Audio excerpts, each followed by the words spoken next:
Hello everyone, welcome back to Eklavya study point. तो आज हम क्लास 10 की ज्योग्राफी से चैप्टर 7 देखने जा रहे हैं, राष्ट्रीय अर्थव्यवस्था की जीवन रेखाएं। ठीक है, तो चलिए अब हम आगे देखते हैं, इस चैप्टर को शुरू करते हैं। सबसे पहले हम देखते हैं कि देश की जीवन रेखाएं। अगर हम देश की जीवन की रेखाएं की बात करें, तो एक देश के विकास की गति वस्तुओं तथा सेवाओं के उत्पादन के साथ साथ उनके एक स्थान से दूसरे स्थान तक वहन के ऊपर भी डिपेंड करता है। मान लीजिए कोई पर्टिकुलर देश है, वहां पे विकास को इस तरह से समझा जाता है कि वहां पे जो वस्तु है उसका कितना उत्पादन हो रहा है, और कोई भी सेवाएं, ऐसा नहीं केवल वस्तुएं और जो सेवाएं, दोनों का उत्पादन कितना हो रहा है उसके ऊपर डिपेंड करता है। परंतु अगर कोई वस्तु और उत्पादन है, उसका उत्पादन हो रहा है और उसका मूवमेंट नहीं हो रहा है, एक स्थान से दूसरे स्थान पर नहीं जा रहा है, एक स्थान से दूसरे स्थान पर ले जाकर बेचा नहीं जा रहा है, तो ऐसे कैसे विकास हो सकता है, राइट। तो इस प्रकार से वस्तु के उत्पादन के साथ साथ उस वस्तु का एक स्थान से दूसरे स्थान पर मूवमेंट करवाना, परिवहन करवाना भी उस देश के विकास पर निर्भर करता है। इसीलिए जो सक्षम परिवहन है, साधन है, वो तीव्र विकास हेतु पूर्व अपेक्षित है। मतलब अगर आपको अच्छा विकास करना है, तो उसके लिए हमारे पास परिवहन के साधन भी अच्छे विकसित होने चाहिए। तो अब हम आगे देखते हैं कि जो वस्तुएं हैं और जो सेवाएं हैं, उनको लाने ले जाने के अनुसार पृथ्वी पर 3 महत्वपूर्ण तरीकों से उनको लाया ले जाया जाता है, जैसे कि स्थल, जल और वायु। इनके थ्रू हमारे पास परिवहन के 3 साधन होते हैं, जैसे कि स्थल, वायु, जल और वायु। अगर मैं स्थल की बात करूं तो सड़क परिवहन, रेल परिवहन और पाइपलाइन परिवहन। ओके। और जल की बात करूं तो आंतरिक जल परिवहन, समुद्री परिवहन। और वायु की बात करूं तो घरेलू विमान सेवा में, जिसमें हमारे पास सार्वजनिक और निजी विमान भी आ जाते हैं, और अंतरराष्ट्रीय विमान सेवा।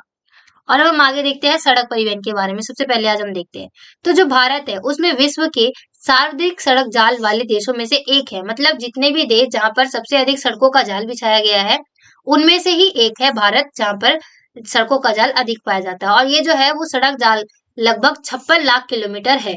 और जो भारत है उसमें सड़क परिवहन जो है वो रेल परिवहन से पहले प्रारंभ हुआ था। रेल परिवहन के आने से पहले क्या हमारा सड़क परिवहन प्रारंभ हो गया था। ठीक है।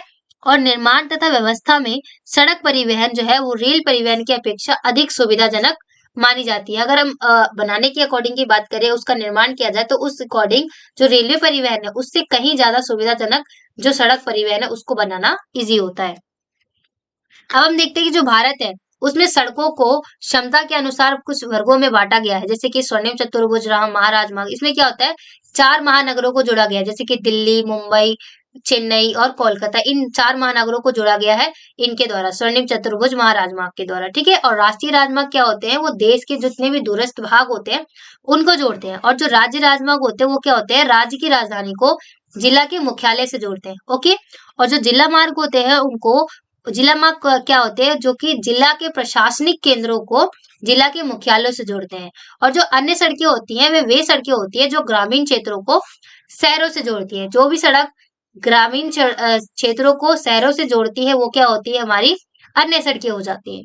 अब हम आगे देखते हैं कि स्वर्णिम चतुर्भुज के बारे में हम डिटेल में देखते हैं। तो जो स्वर्णिम चतुर्भुज है वो दिल्ली को कोलकाता से, चेन्नई, मुंबई और दिल्ली को जोड़ने वाली 6 लेन वाला महाराजमार्ग है।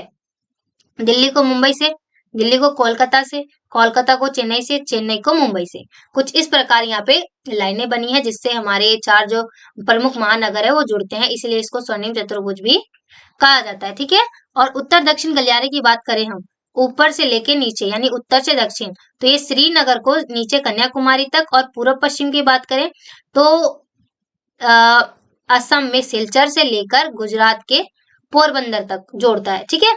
और इस महाराजमार्ग का जो प्रमुख उद्देश्य क्या है कि भारत के महानगरों को आपस में जोड़ना। जितने भी भारत है उसमें जितने भी महानगर हैं उनको आपस में जोड़ना इसका काम है। और ये जो है राजमार्ग परियोजना जो है राष्ट्रीय प्राधिकरण NHAI के अधिकार क्षेत्र में आता है। ओके। अब हम आगे देखते हैं। अब हम देखते हैं राष्ट्रीय राजमार्ग के बारे में। तो राष्ट्रीय जो राजमार्ग है उसके देश के दूरस्थ भागों को जोड़ता है, जैसे कि मैंने भी बताया। ठीक है। और इनका रखरखाव कौन करता है, केंद्रीय लोक निर्माण विभाग CPWD इसका रखरखाव करता है। अब हम देखते हैं राज्य राजमार्ग। इसमें क्या होता है, राज्यों की राजधानी जितनी भी होती हैं उसको जिला मुख्यालयों से जोड़ने वाली जितनी भी सड़कें होती है वो राज्य मार्ग कहलाती है। जो राजधानी है राज्य की, उसको जिला मुख्यालय से जोड़ने वाली जो राज्य हैं, जो सड़कें हैं वो क्या कहलाती हैं, वो राज्य राजमार्ग कहलाती हैं। और जो राज्य हैं उनको केंद्र शासित प्रदेशों में इनकी व्यवस्था तथा निर्माण की जिम्मेदारी जो है सार्वजनिक निर्माण विभाग यानी PWD के अंडर आता है, राज्य राजमार्ग का निर्माण और रखरखाव करना। और जिला मार्ग की बात करें तो ये सड़कें क्या होती हैं, जिला के जो विभिन्न प्रशासनिक केंद्र हैं, किसी भी पर्टिकुलर जिले में जितने भी प्रशासनिक केंद्र है उनको जिला मुख्यालय से जोड़ता है। और इन सड़कों की उत्तरदायित्व कौन करता है, जिला परिषद करता है, जिनको हम जिला मार्ग कहते हैं। अब हम आगे देखते हैं अन्य सड़कें। अन्य सड़कें वे सड़कें होती हैं जो ग्रामीणों को शहरों से जोड़ती है। बहुत ईजी है, जो भी सड़क ग्रामीण को शहर से जोड़ रही होती है उनको हम अन्य सड़क कहते हैं। और एक परियोजना बनाई गई थी ग्रामीण प्रधानमंत्री ग्रामीण सड़क परियोजना। इस परियोजना के तहत क्या हुआ था, ये जो अन्य सड़कें होती हैं इनको विकास में बहुत ही प्रोत्साहन मिला था। ठीक है। और अगर हम सीमांत सड़कें की बात करें तो उपरोक्त सड़कों के अतिरिक्त एक अलग तरह की सड़कें होती हैं जो कि भारत सरकार प्राधिकरण के अधीन सीमा सड़क संगठन है, जो देश के सीमांत सड़कों में क्षेत्रों का निर्माण कर, जितनी भी सीमा से टच हुए सड़कें होती हैं, सीमा से टच हुई सड़कें होती हैं, उनका निर्माण कौन कराता है, ये संगठन कराती है, जिनका संगठन 1960 में बनाया गया था और जिसका कार्य क्या है, उत्तर और उत्तर पूर्वी क्षेत्रों में जितने भी सामरिक महत्व की जो सड़कें हैं उनका विकास करवाना। और इन सड़कों के विकास से क्या होता है, जितने भी दुर्गम क्षेत्र होते हैं अभिगमता वहां तक बढ़ती है और इन क्षेत्रों से क्या होता है, आर्थिक विकास में भी सहायता होता है। जितने भी, क्योंकि ये बॉर्डर से लगे हुए होते हैं, सीमांत सड़कें सीमाओं से लगी होती हैं, तो सीमा पर जितने भी फौजी वगैरह है, वहां पे कोई सामान पहुंचाना है, उस रास्ते तक पहुंचना है, सीमा के रास्ते तक वहां पे, तो हमें उस सिचुएशन में सीमांत सड़कें ही हेल्पफुल होती हैं, हमें हेल्प करती हैं। अब हम देखते हैं कि जो सड़क परिवहन है वो रेल परिवहन की अपेक्षा अधिक महत्वपूर्ण क्यों है।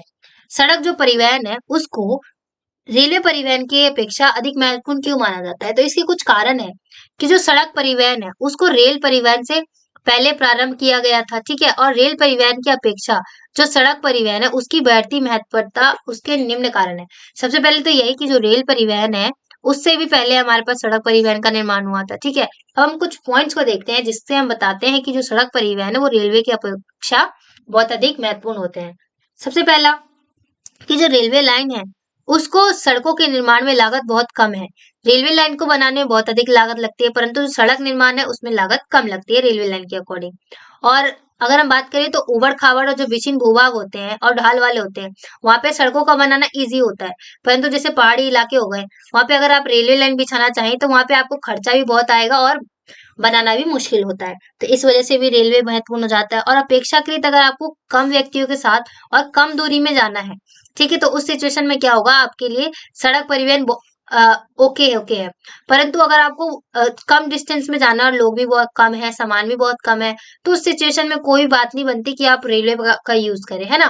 तो अगर आपके पास सामान कम है और दूरी भी कम है तो उस सिचुएशन में आप ये सड़कों के जाल का उपयोग करें। परंतु अगर आपके पास सामान अधिक है और यात्री भी बहुत अधिक है और दूरी भी ज्यादा है तो उस सिचुएशन में आपको रेलवे का ही उपयोग करना चाहिए।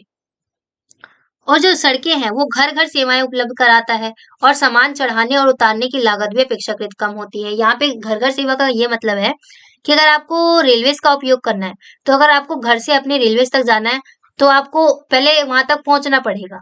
आपके घर से तो रेल नहीं चलेगी ना, है ना, इसीलिए। परंतु जो सड़क है वो आपके घर तक, आपको किसी भी पर्टिकुलर प्लेस में जाना, अगर आपको यहाँ से यहाँ तक जाना है, इस ए पर्टिकुलर प्लेस से बी में जाना है, तो आपको, अगर आपको यहाँ पे घर है तो आप अपने घर से निकलकर डायरेक्ट यहाँ तक जा सकते हैं। परंतु अगर आप रेलवे का उपयोग करते हैं सबसे पहले आपको रेलवे स्टेशन जाना पड़ेगा। तो इसलिए कहते हैं जो सड़क है वो घर घर सेवा उपलब्ध कराता है। ठीक है। और जो सड़क परिवहन है वो अन्य परिवहन साधनों के उपयोग में एक कड़ी के रूप में भी कार्य करता है। यहाँ पे कहने का मतलब ये है, अगर आपको रेलवेज का उपयोग करना है, वायु का उपयोग करना है, एयरपोर्ट्स में जाना है या समुद्री पतन का उपयोग करना है, तो उस इन तीनों जगह पर पहुंचने के लिए आपको सबसे पहले क्या, सड़कों का ही उपयोग करना पड़ेगा। रेलवे स्टेशन जाना है तो आपको सड़क के थ्रू जाना पड़ेगा, एयरपोर्ट पहुंचना है तो उसके लिए भी सड़क। तो यहाँ पे कहने का ये मतलब है कि जो सड़क परिवहन है वो अन्य परिवहन को जोड़ने में एक कड़ी के रूप में काम करता है। अब यहाँ पे आपकी बुक के से एक कटिंग दी गई है, इसमें क्या बताया गया कि जो देश है, आपका जो देश है इंडिया, इसमें क्या है, सबसे पहले ना 1853 में मुंबई और थाने के मध्य चलाई गई थी, जो कि 34 किलोमीटर थी सबसे पहली रेल की। अगर हम बात करें तो भारतीय रेल में परिवहन में, तो सबसे पहले हमारे 1853 में मुंबई से थाने के मध्य चलाई गई थी। और हमें यहाँ पे यही बताया गया है कि डिजिटल भारत जो है वो एक ज्ञान आधारित परिवर्तन के लिए भारत को तैयार करने के लिए एक विशाल कार्यक्रम बनाया गया है, जिसमें आईटी यानी कल के भारत को, जो कल का भारत है उसमें जितने भी परिवर्तन होंगे, जो उनमें तकनीक है उनको केंद्र में रखकर जितने भी बदलाव है वो किए जाएंगे। ठीक है। अब हम देखते हैं जो इंडिया है उसमें रेलवेज को ना कुछ गेज के अकॉर्डिंग बांटा गया है कि अगर उसकी बड़ी लाइन, अगर उसके बीच का डिस्टेंस जो है वो 1 मीटर से ज्यादा है, ठीक है, तो उसको बड़ी लाइन बोलेंगे। और अगर वो डिस्टेंस जो है वो 1 ही मीटर है तो वो 1 मीटर लाइन होगी। और जिसकी डिस्टेंस 1 मीटर से कम है वो छोटी लाइन होगी। तो ये कुछ रेलवेज को मैंने गेज के अकॉर्डिंग डिवाइड किया हुआ है, बड़ी लाइन, मीटर लाइन और छोटी लाइन। अब हम देखते हैं कि जो सड़क परिवहन है उनको किन किन समस्याओं का सामना करना पड़ता है। जैसे कि आप सबको पता होता है कि बारिश के समय में क्या होता है, क्योंकि अधिकतर सड़कें जो है वो कच्ची होती है, इसी वजह से क्या होता है वर्षा ऋतु में कम उपयोगी हो जाती है, सड़कों पर कीचड़ हो जाता है, पानी पानी इकट्ठा हो जाता है, तो वो अनुपयोगी हो जाती है बारिश के सिचुएशन में। और इसमें क्या होता है कि जितने हमारे पास सड़कें हैं उससे अधिक हमारे पास यात्री हैं, उससे अधिक क्या है हमारे पास वाहन है, जिसके कारण क्या होता है सड़कों पर हमें जाम जैसी समस्याएं देखने को मिलती हैं, भीड़ भाड़ मिलता है, तंग सड़कें मिलती है। जितनी हमारे पास सड़कें ना है उससे कहीं ज्यादा हमारे पास यात्री हैं और वाहन है, जिसकी वजह से हमें ट्रैफिक जाम का भी देखने को मिल जाता है, ट्रैफिक जाम को भी सामना करना पड़ता है। और राष्ट्रीय राजमार्ग भी यहाँ तक कि पर्याप्त नहीं है, इतना ज्यादा हमें ट्रैफिक देखने को मिल जाता है सड़कों में, ठीक है। और सड़कों को ना रख रखाव भी बहुत बार बार करना पड़ता है, ठीक है, जैसे कि वर्षा ऋतु में खराब हो जाते हैं, अनुपयोगी हो जाते हैं। और ये कुछ समस्याएं हैं हमारे सड़क परिवहन की। अब हम देखते हैं रेलवे परिवहन के बारे में। तो जो रेल परिवहन है वो वस्तुओं तथा यात्रियों के परिवहन का प्रमुख साधन है। इसमें क्या होता है रेल परिवहन जो है वो अनेक कार्यों में सहायक है, जैसे कि व्यापार करना है, भ्रमण, तीर्थ यात्रा के लिए भी लोग यूज करते हैं। लंबी दूरी तक जाना है आपको, किसी भी लंबी डिस्टेंस तक आपको जाना है बहुत सारा सामान लेकर, तो उस सिचुएशन में आप सड़क परिवहन को अवॉइड कर सकते हैं। और जो रेल परिवहन है वो आपको इस सिचुएशन में ज्यादा हेल्पफुल होगी अगर आपको लंबे डिस्टेंस के लिए जाना है और आपके पास सामान भी ज्यादा है। इस सिचुएशन में आपके पास कम टाइम भी कम लगेगा और पैसों की भी बचत होगी। और देश के जो विभिन्न हिस्से हैं उनको आपस में जोड़ता है, और इससे क्या होता है राष्ट्रीय एकीकरण में सहायता होता है। और जो उद्योग है और जो कृषि है उसके तीव्र गति से विकास के लिए उत्तरदायी है। और जो भारतीय रेल परिवहन है उसको 16 रेल प्रखंडों में पुनः संकलित किया गया है। भारतीय रेलों को 16 रेल प्रखंडों में वर्गीकृत किया गया है।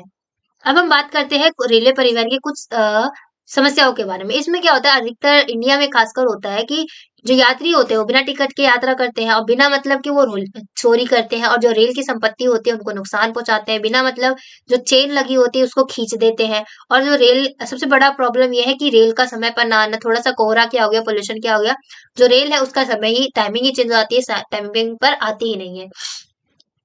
और इससे के साथ-साथ क्या-क्या समस्या है कि रेल के जाल हैं, वो असमान वितरण है। मैदानी इलाके में क्या है, क्योंकि वहाँ पे इज़िली बनाया जा सकता है और खर्च भी कम आता है, तो इस वजह से क्या होता है मैदानी भागों में तो आपको रेलवेज़ के बिल्कुल जाल की तरह दिख जाएँगे। परंतु जो पठारी होते हैं, पर्वतीय क्षेत्र होते हैं, ऊबड़-खाबड़ होते हैं, वहाँ पे आपको निर्माण लागत भी कम लगता है और जिसके कारण वहाँ पे जाल भी आपको कम दिखेगा रेलवे का, ये भी एक तरह का समस्या है।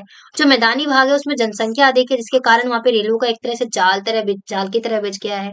परंतु जो मरुस्थलीय और जो पठारी भाग है उनमें औद्योगिक और कृषि कार्य के विकसित ना होने के कारण रेलों का घनत्व भी कम है। जहाँ पे पठारी और जो मरुस्थलीय इलाके हैं वहां पे क्या है उद्योग भी कम विकसित है, कृषि भी कम विकसित है, उसके साथ साथ ही क्या रेलवे का भी बहुत कम विकास हुआ है, ठीक है।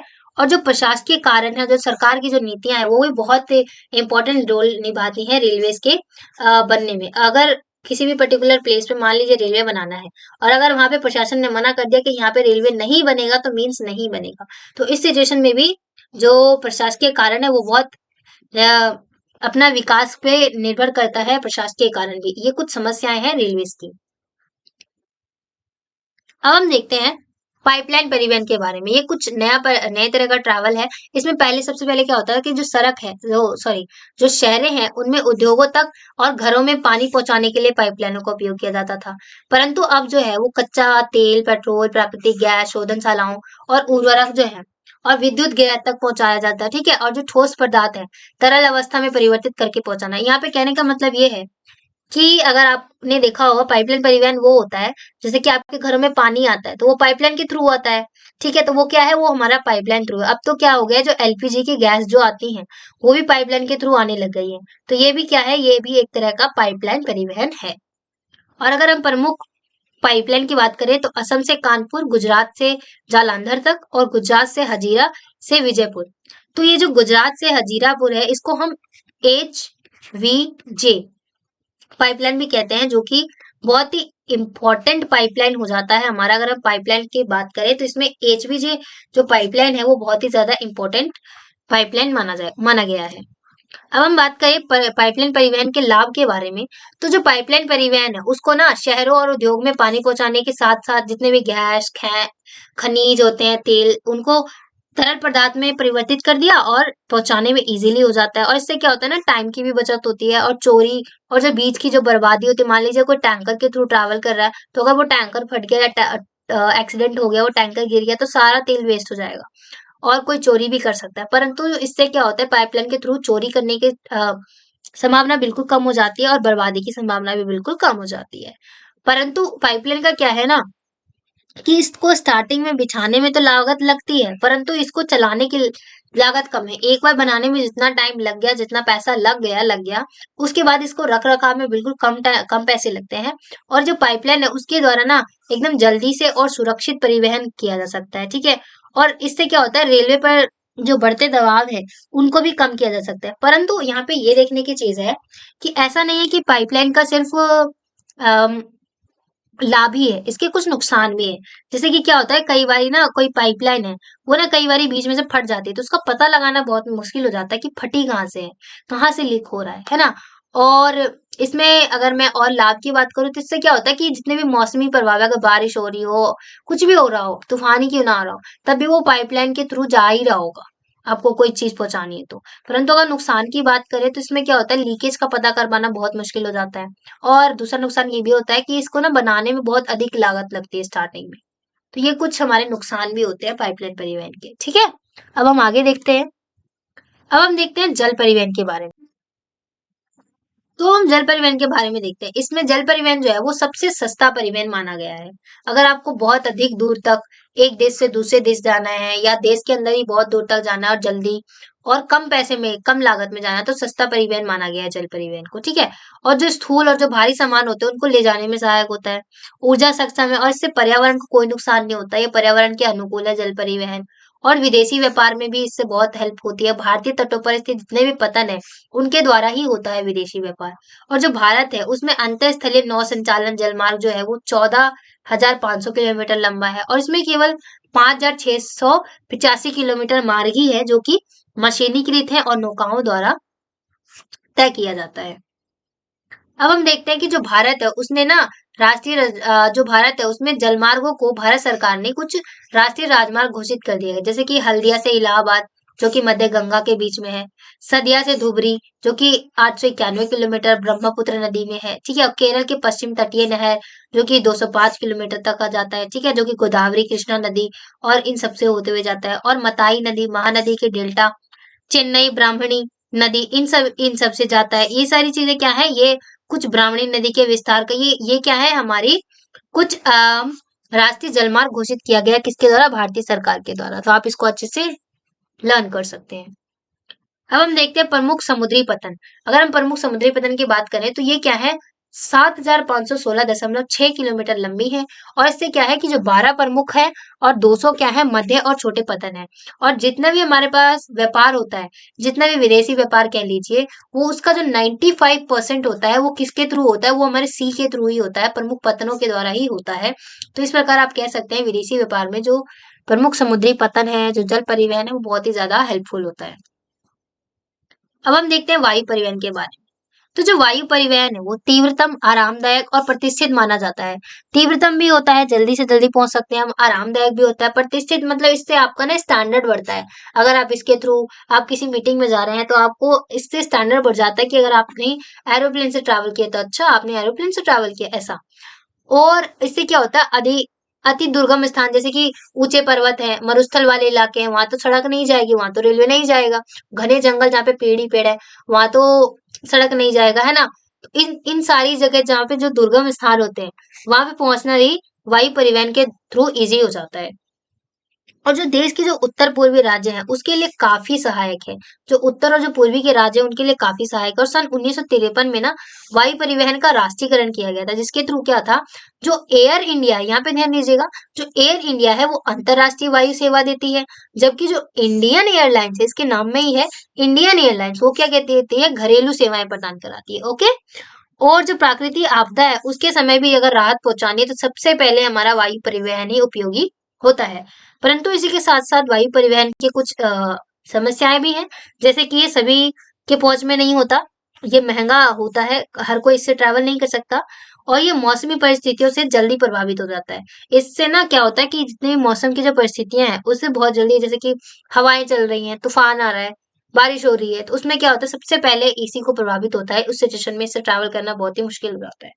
ठीक है, अब हम देखते हैं जो वायु परिवहन है उसका महत्व अब हम देखते हैं। इसका महत्व क्या है कि ये आरामदायक है, ठीक है, और सभी साधनों के मुकाबले सबसे तेज, अगर आपको किसी बहुत ही दूर जगह पे जाना है तो सबसे तेज है, ठीक है, और कम समय में दूसरे स्थान तक पहुंचा देता है। और अगर बॉर्डर पर जो सेना है उनके रख रखाव और उनकी जो भोजन सामग्री है उनके लिए भी महत्वपूर्ण माना गया है वायु परिवहन को, ठीक है। और अगर मैं भारत के प्रमुख हवाई अड्डे की बात करूं तो राजा सांसी जो कि अमृतसर पंजाब में है, ठीक है, और इंदिरा गांधी की बात करूं अंतरराष्ट्रीय एयरपोर्ट जो कि नई दिल्ली में है, छत्रपति शिवाजी जो कि मुंबई में है, और मीनामक्कम जो कि चेन्नई में है, नेताजी सुभाष चंद्र जो कि कोलकाता में है, और राजीव गांधी जो कि हैदराबाद में है। ये कुछ प्रमुख हवाई अड्डे हैं। ओके, अब हम देखते हैं संचार सेवाओं के बारे में। तो जो भारत है, संचार सेवाएं जैसे कि टेलीविजन, रेडियो, प्रेस, इन सभी को हम संचार सेवाएं, दूर संचार और संचार की सुविधा उपलब्ध कराता है भारत, जैसा कि आपको पता होगा। अगर निजी संचार की बात करें तो इसमें कार्ड, लिफाफा, और दूसरे में शहरों में क्या होता है डाक संचार, सीधता, घरेलू। हाल ही में इसको क्या किया गया है, 6 मार्ग बनाए गए हैं। दूर संचार के क्षेत्र में जो भारत है वो एशिया के महाद्वीप में अग्रणी है। अगर हम दूर संचार के उसमें बात करते हैं तो जो भारत है वो एशिया के महाद्वीप में अग्रणी है। अब हम बात करते हैं जनसंचार के बारे में। तो लगभग 100 से अधिक जो भारतीय भाषाएं हैं उनमें समाचार पत्र छपते हैं, 100 से भी अधिक, और मनोरंजन के साथ बहुत से राष्ट्रीय कार्यक्रम व नीतियों के विषयों में जानकारी देता है। और भारत और जो विदेशी फिल्में हैं उनको प्रमाणित करने का अधिकार जो है वो केंद्रीय फिल्म प्रमाण बोर्ड को है। आकाशवाणी जो कि हमारा एफएम रेडियो है, आकाशवाणी एफएम रेडियो आपने सुना होगा, ठीक है, और विभिन्न भागों के लिए विविध कार्यक्रम प्रसारित करता है। जनसंचार के साधनों से होने वाले लाभ, इससे क्या होता है, स्वस्थ मनोरंजन करता है, राष्ट्रीय कार्यक्रम और नीतियों के बारे में जागरूक करता है, ठीक है, इससे क्या होता है ज्ञान भी बढ़ता है हमारा, और खेल संबंधी कार्यक्रम को भी प्रसारित किया जा सकता है जनसंचार साधनों के माध्यम से। अब हम देखते हैं व्यापार। इससे क्या होता है ना, व्यापार क्या होता है कि राज्य और देशों में व्यक्तियों के बीच, कोई भी राज्य या देश व्यक्तियों के बीच में अगर वस्तुओं का आदान प्रदान हो रहा है, लेन देन हो रहा है, तो उसको हम व्यापार कहते हैं। और आयात और निर्यात भी क्या एक व्यापार के ही घटक होते हैं। आयात व निर्यात का अंतर ही देश के व्यापार संतुलन को निर्धारित करता है। और अगर मैं अंतरराष्ट्रीय व्यापार की बात करूं, इसमें क्या होता है, दो या दो से अधिक देशों के बीच, मान लीजिए इंडिया से अमेरिका फॉर एग्जाम्पल अगर बात करें तो हम, तो दो या दो से अधिक देशों के बीच अगर वस्तुओं का आदान प्रदान हो रहा है तो वो अंतरराष्ट्रीय व्यापार कहलाता है। और देश का जो 95% है वो व्यापार क्या होता है हमारा, विदेशी व्यापार, वो क्या कहलाता है, वो हमारे समुद्री व्यापार के थ्रू ही होता है। और सभी देश अंतरराष्ट्रीय व्यापार पर ही निर्भर करते हैं क्योंकि हमें इससे विदेशी मुद्रा भी मिलती है, ठीक है, और क्योंकि संसाधन जो है किसी इस कंट्री में ज्यादा किसी कंट्री में कम है, तो जहां पे ज्यादा वो कम वाले को दे देता है, राइट। तो इस वजह से भी इनका वितरण असमान है संसाधनों का, राइट। तो इस वजह से भी सभी देश जो है वो अंतरराष्ट्रीय व्यापार पर भी निर्भर करते हैं। और अगर हम अंतरराष्ट्रीय व्यापार की बात करें तो इसमें क्या होता है, अंतरराष्ट्रीय व्यापार क्या होता है, दो देशों के बीच में होता है और बड़े पैमाने पर किया जाता है। इसमें बड़े पैमाने पर किया जाता है, इसमें क्या होता है ना, विदेशी मुद्रा का आदान प्रदान होता है। विदेशी मुद्रा ली जाती है और विदेशी मुद्रा दी जाती है। परंतु जो इसमें क्या होता है, ये ना पूरे लोकहित में होता है और आवश्यकताओं की पूर्ति कहलाता है। परंतु जो अगर हम स्थानीय व्यापार की बात करें तो इसमें क्या होता है कि गांव और जो कस्बे और जो शहर है उनके बीच में ही होता है, ठीक है। और इसमें क्या होता है, छोटे पैमाने पर किया जाता है। और इसमें क्या होता है, देश की पूंजी देश के अंदर ही रह जाती है। मान लीजिए अगर इंडिया में व्यापार हो रहा है तो इसमें इंडिया का जो पैसा होगा वो इंडिया में ही रह जाएगा। परंतु जो अंतरराष्ट्रीय व्यापार होता है उसमें क्या होता है, एक देश की मुद्रा अन्य दूसरे में जाती है और दूसरे देश की मुद्रा इस देश में आती है। और जो स्थानीय व्यापार है इसमें क्या होता है, उस पर्टिकुलर क्षेत्र विशेष के लोगों की ही आवश्यकता की पूर्ति हो पाती है इसकी वजह से, राइट। अब हम देखते हैं पर्यटन, जिसको एक व्यापार के रूप में बोला गया है। लगभग 150 लाख लोग जो हैं वो पर्यटन व्यवसाय में लगे हुए हैं। और जो पर्यटन उद्योग है उसमें राष्ट्रीय एकता को बढ़ावा देता है और जो स्थानीय हस्तकला है और जो सांस्कृतिक उद्योग हैं उनका विकास करता है। और जो जैसे कि भारतीय कला, संस्कृति, ऐतिहासिक धरोहर, इन सभी के बारे में अगर हमें किसी अन्य कंट्री के बारे में हमें पता चल पाया है और किसी अन्य कंट्री के लोगों को हमारे इंडिया के कल्चर के बारे में पता चल पाया है तो वो जस्ट बिकॉज ऑफ पर्यटन, टूरिज्म के बारे की वजह से ही पता चल पाया है। और एक व्यापार के रूप में भी एक कार्य करता है, ठीक है। और पर्यटन ने ना पर्यटन के कुछ नए रूप हैं, जैसे कि विरासत पर्यटन, जो विरासत की हवेलियां वगैरह थी उनको देखने आते थे, वो विरासत पर्यटन। सांस्कृतिक पर्यटन, किसी भी पर्टिकुलर प्लेस की संस्कृति को जानना, संस्कृति पर्यटन। चिकित्सा पर्यटन, इसमें तो क्या होता है ना कि अगर आप किसी मेडिकल चेकअप के लिए आप किसी अन्य कंट्री में जा रहे हैं, तो मान लीजिए आपको डॉक्टर ने 1 हफ्ते बाद बुलाया, तो आप उस 1 हफ्ते के लिए आप अपने वापस अपनी कंट्री में नहीं जाएंगे, उसी कंट्री में स्टे करेंगे। तो आप सोचेंगे ना कि उस कंट्री में जब तक हम ट्रैवल कर लेते हैं, तो उस सिचुएशन में क्या होता है, चिकित्सा पर्यटन, चिकित्सा के साथ साथ पर्यटन भी हो जाता है, जिसको हम चिकित्सा पर्यटन कहते हैं। पारी पर्यटन, रोमांचकारी एडवेंचर पर्यटन, एडवेंचर करते हैं नई नई चीजें। व्यापारिक पर्यटन, व्यापार के उद्देश्य से पर्यटन करना, ठीक है। और प्रत्येक वर्ष भारत में दुनिया भर से प्रत्येक वर्ष लगभग 26 लाख से भी अधिक विदेशी पर्यटन आते हैं केवल भारत में प्रत्येक वर्ष। अब हम बात करें कि जो पर्यटन है वो एक उद्योग या फिर व्यापार के रूप में अर्थव्यवस्था के विकास में किस प्रकार सहायता करता है। अगर हम उसकी बात करें तो पिछले कुछ वर्षों में ना जो भारत है उसमें पर्यटन उद्योग में महत्वपूर्ण वृद्धि हुई है, और 150 लाख से अधिक लोग जो हैं वो इस उद्योग में लगे हुए हैं, जैसा कि अभी हमने देखा। और स्थानीय जो हस्तकला और सांस्कृतिक उद्योग है, अगर मैं एग्जांपल की बात करूँ, राजस्थानी प्रिंट की जो चीजें हैं, वस्तुएं, बैग्स, जूतियां वगैरह, वो कितनी फेमस हुई हैं, तो पर्यटन की वजह से हुई है। उसी के साथ साथ कई ऐसी हस्तकला चीजें हैं, सांस्कृतिक चीजें हैं जो कि विकसित हुई हैं। और विदेशी मुद्रा की प्राप्ति हमें इनके थ्रू होती है, पर्यटन के थ्रू। और इससे क्या होता है, राष्ट्रीय एकता को बढ़ता है। मान लीजिए किसी भी एक कंट्री का पर्सन बी कंट्री में जाता है, तो वहां के रीति रिवाजों के बारे में जानेगा और वापस जाके अपनी कंट्री में बताएगा। तो इससे क्या होता है, राष्ट्रीय एकता को भी बढ़ावा मिलता है ना। तो यहाँ तक हमने सारी चीजें देखी, सड़क परिवहन, रेल परिवहन, क्या क्या उनकी समस्याएं हैं, क्या पर्यटन, किस प्रकार पर्यटन बढ़ रहा है, पाइपलाइन परिवहन, इन सारी चीजों को हमने इस वीडियो में डिस्कस किया। अगर आपको फिर भी कोई चीज समझ में ना आई है तो do let in the comment section, और अगर आपको ये वीडियो पसंद आई है तो do like share and subscribe, and thanks for watching.